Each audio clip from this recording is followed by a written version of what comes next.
there, Channel Automation Podcast listeners. Welcome back, and thank you for tuning in. I am your host, Casey Arias, and I'm here joined today by Vic's son and our special guest, Todd Lewis from the Reputation MD. His expertise involved keeping businesses' reputations looking good in the public eye. Thanks again for taking the time to join us today, Todd. Well, thanks before I jump into questions, tell us a little bit about the Reputation MD and what you guys do. So we kind of carved out a niche for industries that get highly reviewed negatively all the time. I come from a background of tax mediation, which is something that you're always fighting your online reputation, and started offering my services to other industry, and it's kind of grown into something that no other company is offering on the market, but that I'm aware of currently. Yeah, honestly, you're the first of your kind as far as I'm aware of. I mean, I'm sure that there are little ones here and there, but I have heard of your company before, and so you obviously are taking the helm of that niche, which is wonderful. Congratulations. So just to get started, one of the questions that one of our clients has is like, how could I build my reputation from scratch? Like, how can I start out on a positive note? They're just starting to get their digital presence, and they have some face-to-face with their clients, but they're like, how do people know to trust me to start when I start my business? Sure, and I get that question a lot of times. It really depends on the industry that individual is in.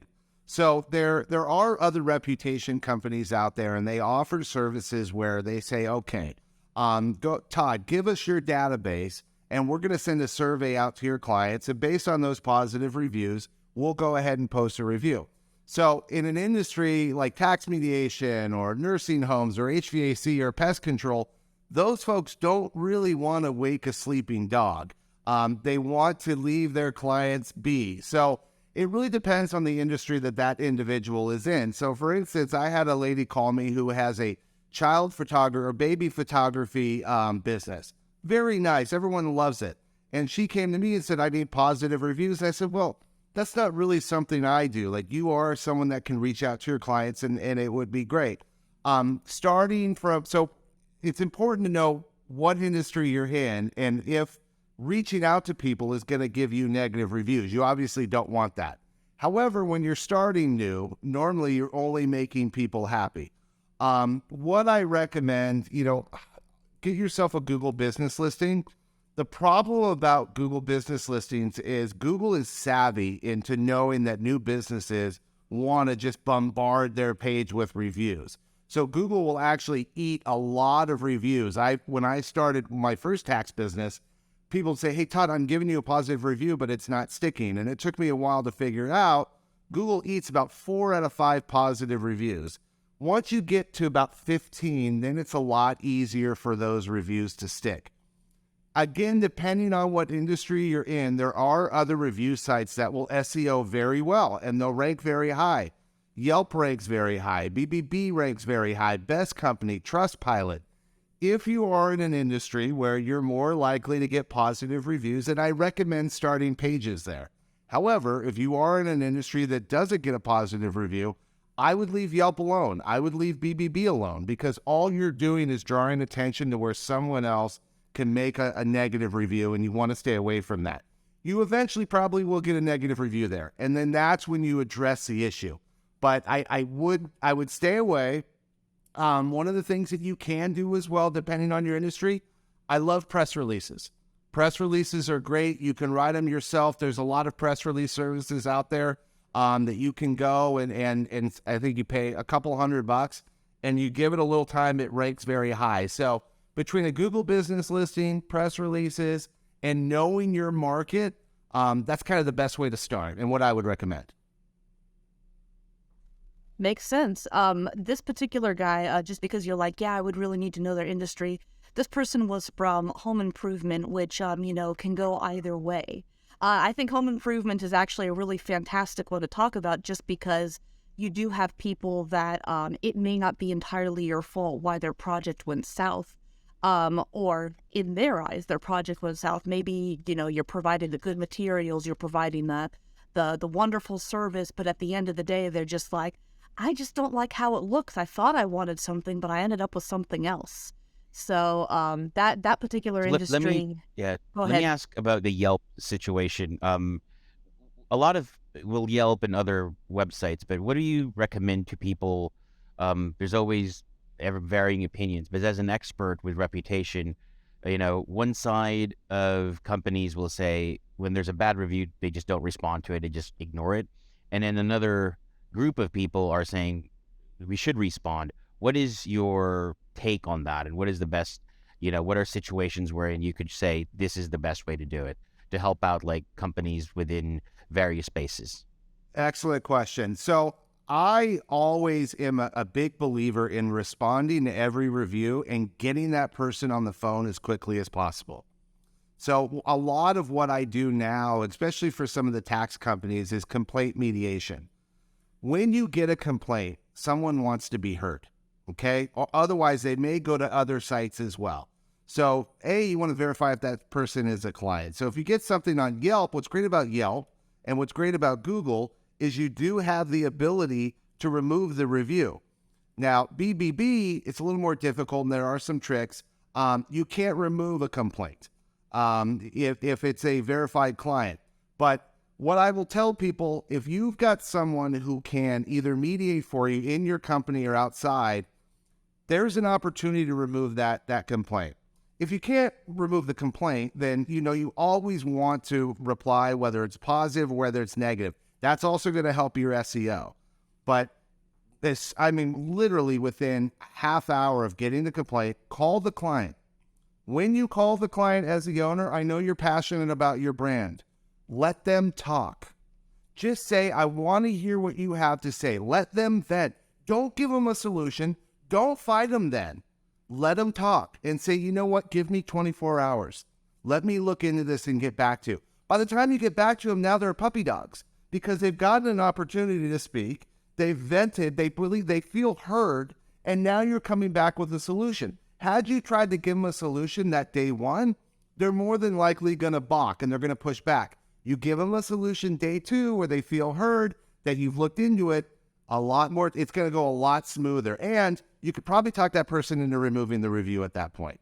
So I would say as a business owner, and I probably shouldn't tell people this because it will take away from my mediation business. But as a business owner, don't have a dog in the fight. Try to be a third party. Don't be so passionate and ready to battle these people. Hear them out. Provide a solution 24 hours later. That's a good one. Now, what do you suggest with companies and Reputation MD is partnering with us to help our, client base to go and lift their reputation, do that. But there are customers who, because they've been around for 20, 30, 50 years even, they have some sites like maybe Yelp, they're not so familiar with it. Maybe even Facebook or sometimes Google, and they've got tons of reviews, but they're really not at that 4.5 stars, which we know based on numerous studies is really the sweet spot. People won't even consider you if you're like 2.5, 3 stars. That's like you have to be at 4.5, to be able to go and get that reputation, nudging and people saying, okay, I can trust you. So what would you do? What would your company do? What would be the strategies behind, a company that has less than the 4.5 stars? Let's say there are 2, maybe even 1.5 stars. How long does it take? What do you do? What's that process look like when they work with, Todd in Reputation MD? Got it. Thank you, Vic. Yeah. So, every potential client or every company that comes to me is something different. What I do first and foremost is I Google the company name and I look what negativity is on that first page. What's ranking higher? And that's what you want to address. On Google, you need to be above a 4.6, 4.5. On Yelp, you need to be above 4 stars. On BBB, it's kind of hard with the things that I do not to have an A+. I can help any of those different consumer watchdog sites. And the way that I do it is because there wasn't a reputation company that allowed me not to get reviews without harvesting my database, I developed a network of secret shoppers.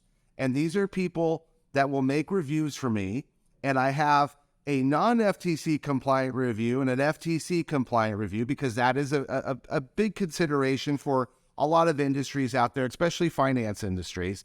Without giving away my secret sauce, I am able to have a verified marketplace interaction, which makes the review FTC compliant. I can also, for the people that don't care, I'm going to have small companies, I can just have my reviewers make reviews, and they can, and this is what I like about it, you can script the reviews. So if I've got one of my clients, has the same objections of their buyers, I can address the objections in the rebuttals or in the reviews with the rebuttals. Like, I was worried that it was going to cost too much, but then I talked to John at blah, blah, blah, and he said that they have financing. So there's certain ways to do it. The Google thing that came out about fake reviews really had people scared. I personally have never had an issue with it. I think if you're a small company, you really don't have to worry about it. But there are companies that I recommend absolutely go FTC compliant review. Other companies, I'm like, look, I can throw you some reviews here or there. The good news is all of my reviewers are stateside. They're all real people. They're all people that can be counted on to make a great review. Sometimes a typo or misspelling, which actually makes it look even more legitimate. But that's what I could do. I don't get rid of negative for the most part. Negative, these websites are set up to allow more negative reviews than positive. So instead of attacking the negative all the time, unless you can mediate, I bury it with positive. And that's the way you make it go down. So someone that's a 3.9, now they're at a 4.6. And people say, well, you've got these reviews that say this and that. Isn't that going to be a flag? No, because no one's looking at you when you're a 4.6. Everyone's going to look at you when you're a 3.9. So I'd love to give you the secret sauce, Vic, but if someone would like to call, I'll be happy to explain a little bit more of how I do it. But it's on the up and up, and it's a service that hasn't been available before, that we've worked really hard in developing and making it a viable option to level the playing field for a lot of companies. Right. So it sounds like in there's been debates on this, throughout different industries. Like, we know one of the biggest marketplaces in the world is Amazon. And people don't realize, maybe some do, many people don't, but the reviews on Amazon, many of them are paid or they're contrived. Yeah. They're not real, but it does make you think, if you think about those things, are those reviews really legitimate? Because a lot of the times they get posted and people make the decision just based on the number of stars. But then there's the ethical way. But then you've talked about, like, well, some of these sites are meant to go and kind of hold you hostage because they're really meant to vent out, and so there's more negative reviews. I just want to get us to go and kind of flesh that out a little bit on the side of businesses who are having this moral dilemma, and they're like, well, they're not real reviews, but at the same time, the odds are stacked against them, and the big companies produce contrived reviews. So maybe for the audiences who are just like having this moral dilemma and all they can think about is, well, they're not real reviews, what would be your suggestion for them to consider? A great question. Now, first and foremost, you mentioned Amazon, and I think it's important to point out that is really what caused the Google fake review, is that products having fake reviews. I don't touch Amazon. I don't touch anything where a purchase has to be made. In regards to the moral dilemma, the cards are stacked against you. You take someone, and I don't know what your relationship is with Trustpilot, Vic, but I'm not a big fan of Trustpilot, and then I'll tell you why. I can go as a customer and try to make a positive review on Trustpilot, and unless I use their platform, the positive review will not go up. They use checks and balances. They will make that person jump through hoops to put that positive review. I, as the same customer, can make a negative review on Trustpilot without using their platform, and it goes right up. No problem. All of these sites have no checks and balances, for the most part, for negative reviews, with the exception of the BBB, who I have a love-hate relationship with, and we can go in that in a minute. But as a business owner of someone who always got hit with negative reviews unjustly, your business counts on those reviews. Like if you were drawing traffic to your website or online, you can't afford not to have a sparkly clean image. At the end of the day, you need to know that you're servicing your clients and sleep well at night. So who cares about how you get them there, in my opinion? There are competitors that are going to post negative reviews on you just to take down your business. I level the playing field by balancing that out. So if your moral dilemma is against, having someone beat you down and you're not doing anything about it, well, I guess that's on you. But you got to be able to sleep well at night with the service that you're providing. And if you provide a good service, you're still going to get negative reviews, but at least you'll have some positive ones there as well. But let me know if you want me to go into the BBB, which I actually, since the show that I met you at, that's one of the main things people have been calling me about. They don't know what to do with their BBB. And I'll go into that since you didn't cue me to do it.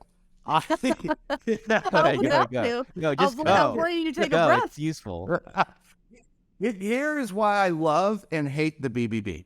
I love the BBB because they'll always verify if the person is an actual client. I love that. However, what I hate about the BBB is they don't motivate businesses to work with that client to resolve the issues. Here's what I mean. No matter what, let's say a client hired me for $5,000. Let's say I refund them $10,000.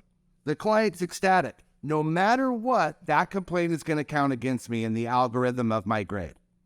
So why, as a business owner, would I have any motivation to work something out with them? It's the one thing I hate about the BBB. However, the BBB is something that an older demographic looks at, 40 plus, and it's kind of an old school thing, but they live by it. So if you've got a good BBB, you can definitely get business out of it. If I had a guy the other day, he had an F, I took him to an A plus in the matter of 3 weeks because I know what he's doing wrong and what he's doing right. For the most part, if you know how to work with the BBB and you've been in business more than 3 years, there's no reason you shouldn't have an A plus. There's no reason. Call me.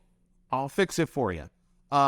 And that's just through painstakingly working with them for 10 years and figuring out how their algorithm is calculated, what you need in order to get accredited, who to talk to in order to get an answer, so on and so forth.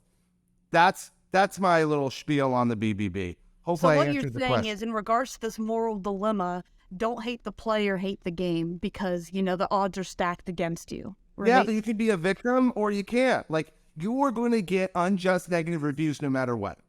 No matter what. Competitor, bots, an employee, you name it. Like, that's business. Sorry. And the bigger you get, the bigger the target on your back. You have to combat it. So that's where guys like I exist, and it makes me mad when my clients get attacked, and I'm here to help them. That's good. All right. So next question. This one's a good one, and I'm sure that you've already had people talk to you about this. How do I recover from an overwhelmingly bad business reputation online, especially if business has been bad because of that reputation and they don't have a lot of money to allocate towards the solution? Well, to overcome the already negative, going back to what I said sooner, try to mediate your own complaints right out of the gate. That's number one. The good news is you can try to solicit if you don't have money to pay someone like me to do it. You can try to solicit the happy clients. You can entice your staff to get reviews. Like I had a $25 incentive that if someone named you in a Google or a Yelp or a BBB review, I would give that to my staff. The problem is you always have to remind them to try to get the reviews. Or you can hire a guy like me and I can do it within 3 or 4 months and have you sparkling clean. Organic and natural, as much as we would all like to do that, it takes a long time. But number one thing is mediate your complaints, stay ahead of it. If you've got, and seek advice, call me, I'll tell you what I think. If I can't help, if you can fix it yourself, I'll tell you. If you can't, then, we'll talk business. But, for the most part, it's the cards are stacked against you, and the bigger that you get, the worse it's going to get. But know that it's, in my opinion, it's always salvageable. Always salvageable. I've seen, well, I won't give away that trick, but give me a call. We could talk about it. I like Yeah. you like backpedaling there. Like, wait a minute, I almost gave out some free Yeah, advice. no, I gave out too You're good at much. something, you never do it for free. So one That's of the true. things that, and one of the reasons that we are talking to you today is because of being able to more easily facilitate getting reviews, positive reviews from people organically, and hitting up your clients that are happy with you to give you positive reviews via automation. So I wanted to kind of throw this over to Vic and talk about a little bit how we can kind of get your business, looking good online using the automated power of review solicitation. Right. No, a lot of customers start off with us because they're really more interested in terms of lead conversion, revenue generation. What a lot of people realize once they get onboarded and they start using, video messaging across all the channels, right, is that, oh, there's other applications to this, right? You can provide tasks, and you can go ahead and automate, notifications to customers. And then at the very end of that, once you do complete projects or you end a transaction, our system is able to go and collect, right, the reviews from, we integrate with different, review sites. And it allows for us to be able to automate that with a lot of the videos. And videos allow for us to go and really speak to the customers. Many times companies miss out on this and they go, yeah, we tried that. We sent them an email and they click on the link, and then they do that and they go, 10% of them will do it. The reality is that you need to prime them. And so our video technology allows for us to go and even put down, here's what your job is before and after, here's the people who have worked on your project, or help facilitate the completion of your transaction. How do you feel about them? And we can gate them too. I mean, of course, you have to prepare for people who may not be happy or not be completely satisfied. But that type of automation with us is enhanced through the creativity and the content through video. And I think that's the one of the key missing pieces with regards to automation. A lot of people like automation. They think it's going to solve their problems, get more reviews, but what you send matters just as much as how you're sending it, right? And so that's, I think, the only thing that we, I could plug shamelessly is that, once you're already a customer with channel automation, that's just another flow that we've created with the videos. It doesn't cost anything else. But not a lot of people, think about us in the beginning as, oh, I can also raise a review. So I do have one question here about budgeting for Todd. I'm throwing it back to Todd because a lot of people, they only think about, oh man, I just want to get it back to 4 or 5 stars. They don't realize they're going to drum up more business with more reviews and higher reviews. It's almost automatic with people now. So when it comes to the budgeting and investing in that, in their reputation, getting the ratings up, what's a quick little way? I know a lot of people say one bad review is equal to 10,000 lost prospects.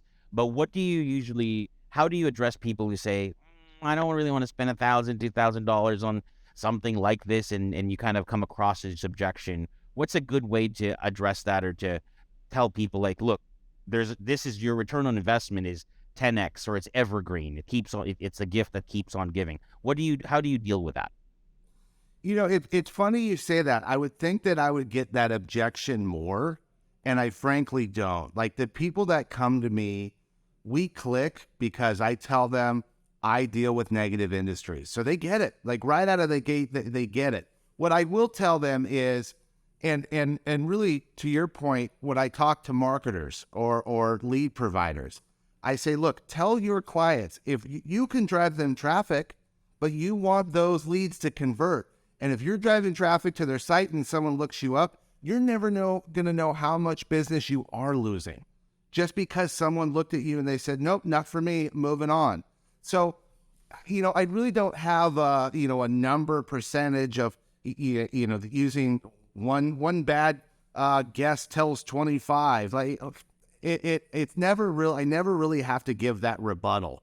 It's more so that people understand you're spending all this money in PPC campaign, in driving traffic, in native, whatever it might be. But if they go on and see you have a 3.8 on Google, like, you're wasting your money. Why spend that money? You might, it's not like the old days in tax mediation 15 years ago where we used to run ads in the yellow pages. Those people would call, they wouldn't go online. They're not seeing anything. It was great. It was like, this is the wild, wild west. Now you have to pay attention to your online reputation because now it's a more educated buyer. And I'll tell you, I've got a client out here in Woodland Hills and they're in tax. Their online campaign is phenomenal. They've connected with a lot of these review sites. These people call, they're ready to buy. Like, and I tell them their sales staff needs to be better because who can't close these leads? These people are ready to buy. It's your lead to lose. It's not your lead to hopefully close. And I tell these guys this all the time, and they know it, and they are improving their sales staff, but the ability to be able to just close clients because they've done their research online, they're ready to go. I mean, what a luxury. I've never had that in tax. In tax, I've always battled it. I've had to sell it myself to be able to, show a person how educated, how knowledgeable. And there's not a lot of guys like me on the sales floor that can do it. And I'm not trying to pat myself on the back, but I'm telling you, you can make it so much easier for your sales staff. If a person is educated, they trust you, and you have a product, all they got to do is like you, and your sales staff can sell it because everything else is done for you. Yeah, it helps that the sales team is not doing an uphill battle the second that they're already talking to their client. Absolutely. And I love your passion on the matter, by the way. Like, I could tell, like, the more that you start talking about it, you get, like, all that energy. And for people who are listening, just the sound and not looking at the video, boy, Todd's really animated. Like, this is a good one. This is definitely one that you should definitely be watching because, yeah, the passion's amazing. And I can tell that you really genuinely care about helping business owners, which, a lot of people, they don't have any kind of allies on their side. So that's fantastic. Going back to what we were talking about before in terms of, like, determining, like, what is my investment turnaround going to be? I'm investing in keeping my reputation up, but I'm afraid I'm going to be wasting my money. I just don't know, like, what the math is there. Vic, do you have any insight on that since you're the analytics guy kind of the group? I figured you probably have some sort of, formula in the back of your head to help them figure that out. Facts, right? Put those numbers in Right. front of their face. Yeah, let the Asian do the math. Thank you, Casey. Hey, listen, uh, man, it's like, I just know you very well. no, yeah. Without getting into analyzing and regression analysis, all of that, I think the simplest way to do that is if you have you know what your average ticket is, and let's say in home services, solar, in many spaces, finance, it could be anywhere between $5,000 to $25,000. And if you think about that and you say, look, I'd like my marketing cost or my cost to be 10% or less, you take that money and you go and say, well, if my reputation was better, would I be able to add one more sale a week? So you think about this, like with with companies like solar and home services, where we have a $10,000 to $30,000 average ticket, and you go and say, well, can they make 2 to 4, one every other week or one every more week as a sale? It gets very easy to go and say, well, look, if I just spend 10% of that, those are customers I would have never received because they would not even consider me because I'm at a 3 or a 2-star. Then right away you're looking at that math super simple. Oh, I should invest if $60,000, $50,000, for example. If I invested $5,000, that's 10% of the 50, and my reputation was stellar, I'd win those. And then of course that's evergreen, meaning imagine all the other things that you and Todd were talking about, how that would affect the rest of the other sales that you were able to get in front of, or you were able to go and pitch, but you didn't close because maybe it was that reputation piece that that was missing. So I think that's a simple way to do it. The other thing I think is a lot of companies don't realize that because you have split seconds, like nanoseconds, to convince somebody, you're also able to generate more leads and more consideration when your rating is high and when you have a lot of it. So investing in that is almost evergreen in the sense that once you do, because Todd has mentioned, it's not like he's going to work forever. Like, he has a particular timeline, he gets you there, and then you maintain it. Once you're there, just imagine the amount of leads and prospecting consideration you'd have more. So I think really it's something that most companies don't think about as part of the marketing program. Really, I think they should be more aggressive, especially in this day and age. And I think once you do that simple math, it's easy to go and say, I'd rather spend money on this than buying leads that may not even, amount to anything. Maybe transferring some of that budget into your reputation. I think that also with the general public, you are not trying to be like, I'm great, I'm great, I'm great, because you telling them that doesn't really mean anything. You are trying to get them to come to the conclusion that, oh yeah, this person is great by proof, right? Todd, do you have anything to say based on the breakdown? Yeah, 100%. The one thing is, and it kind of goes along with what Vic was saying, and I always, when I was in tax, and I gave this example before, is you're never going to have a chance to close somebody if you don't have an opportunity to talk to them. And let me give you the example. I had an email drip campaign that I sent out, and each email in that chain would get more aggressive. And by email number 4, I think it was day number 3, literally the subject says, do you want me to pound sand? And people once or twice a week would call me and go, I can't believe you sent me that email. And I would talk to them and go, oh, I think you misunderstood. Let's have a conversation. All of a sudden, now I've got a conversation that's possibly leading to a sale. And I tell my guys, look, I'd rather have somebody who's upset that I talked to than someone who's happy that I never talked to. So it kind of is on the flip side of that. I don't know what conversation I'm not having because of that negative review or the negative reputation. You got to get more conversations. Conversations lead to conversions. Conversions, sales, great, we're there. But in this day and age, you have to have a positive outlook on your company, positive reputation, or else you're never going to know the conversations you're not having.